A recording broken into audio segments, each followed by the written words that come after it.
tayo today. Ito ang ating mga client.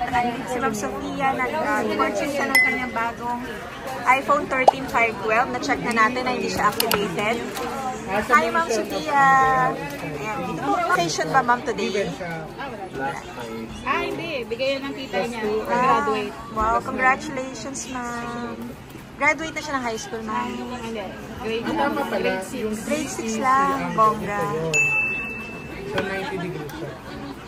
Yay! Congratulations! Palakpakan naman! Hello!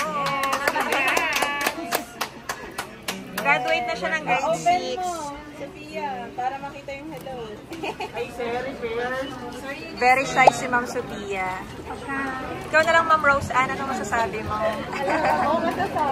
Ayan, Ma'am Sophia, thank you for trusting C-Square Telecom.